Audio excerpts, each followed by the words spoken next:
Assalamualaikum warahmatullahi wabarakatuh.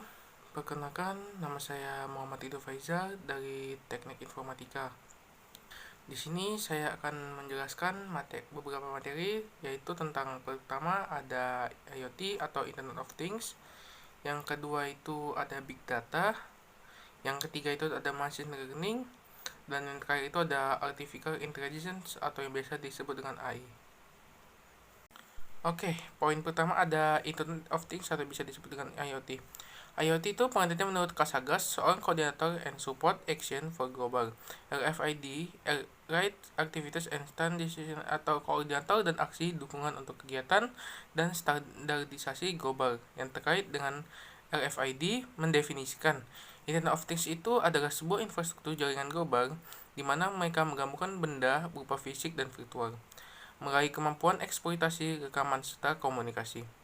Infrastruktur tersebut terdiri daripada jaringan yang terhadap, serta internet seperti sekarang ini dengan jaringannya yang sudah dikembangkan. Contoh implementasi IoT dalam kehidupan sehari-hari. Yang pertama, contohnya ada di bidang industri. Itu adalah memberikan kemampuan kepada produsen untuk mengoptimalisasikan dan karenanya mengoptimalkan efisiensi pengoperasional bisnis. Robotik dan mesin otomatis dapat bekerja lebih efisien dan akurat, meningkatkan produktivitas dan membantu produsen menyederhanakan fungsinya. Contoh yang kedua itu ada di bidang pertanian. Salah satu manfaat IoT di bidang pertanian itu adalah menyangkut pendataan. Data-data yang dikumpulkan dapat berupa suhu, kelembapan, curah hujan, kadar air dalam tanah, dan pemantauan hama juga. Contohnya itu petani dapat mengetahui data-data yang penting seperti kadar air dalam tanah dan pemantauan hama. Poin kedua itu ada Big Data. Menurut Ed Dumbill, Big Data adalah data yang melebihi dari kapasitas pemrosesan sistem database konvensional. Data yang terlalu besar dan terlalu cepat atau tidak sesuai dengan struktur arsitektur database yang ada. Untuk mendapatkan nilai dari data, maka Anda harus memilih jalan alternatif untuk memproses data-data tersebut. Contoh implementasi Big Data dalam kehidupan sehari-hari. Contoh pertama itu misalnya di bidang kesehatan itu saat pandemi virus COVID-19. Badan Kesehatan Internasional mengumpulkan data statistik jumlah kasus di semua negara untuk membuat peta, distribusi, dan menganalisis kemampuan penyebaran virus. Kedua itu ada di bidang industri hiburan. Contohnya umumnya penyediaan layanan hiburan, apalagi yang bersifat digital, akan mengumpulkan data dari penggunanya untuk kemudian menawarkan pelayanan yang lebih maksimal. Sebut saja misalnya serial TV dan film seperti Netflix atau Disney Plus. Mereka akan merekam genre film apa saja yang ditonton pengguna, berapa kali pengguna menontonnya, serta data-data lainnya. Kemudian, mereka akan memberikan rekomendasi berdasarkan big data yang sudah dianalisis tadi. Di poin ketiga itu ada machine learning. Machine learning menurut istilah pertama kali itu didefinisikan oleh Arthur Samuel pada tahun 1959.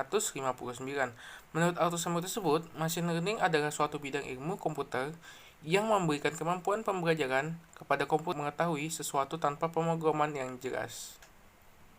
Oke, untuk contoh implementasi machine learning dalam kehidupan sehari-hari, itu contohnya ada pada bidang sosial digital atau media sosial. Contohnya itu di aplikasi Facebook contohnya.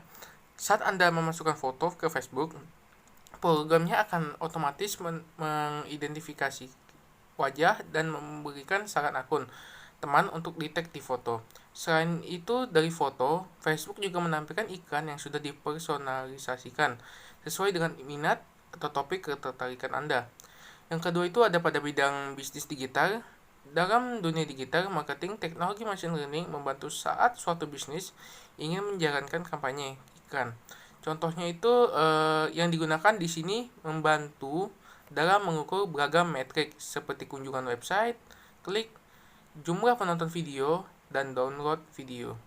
Dengan demikian, bisnis Anda akan bisa meningkatkan performa dengan merujuk pada data yang didapat. Oke, poin terakhir itu ada Artificial Intelligence atau bisa disebut dengan AI. AI itu didefinisikan oleh Superman pada tahun 1901. AI itu adalah subbidang pengetahuan komputer yang khusus ditujukan untuk membuat software dan hardware yang sepenuhnya bisa menirukan beberapa fungsi otak manusia. Sedangkan contoh untuk implementasi AI dalam kehidupan sehari-hari, contohnya pertama ada di bidang otomotif, itu membantu meminimalkan kesalahan manusia. Contohnya fitur AI di kendaraan roda 4 seperti mobil yang sudah dapat menggunakan sensor untuk menghindari hambatan di jalan raya. Dan mengemudi sendiri juga tentunya akan meminimalisir terjadinya kecelakaan lalu lintas. Yang kedua itu ada di bidang pendidikan. AI di Indonesia cukup marak penggunaannya sejak tahun 2020, pandemik datang.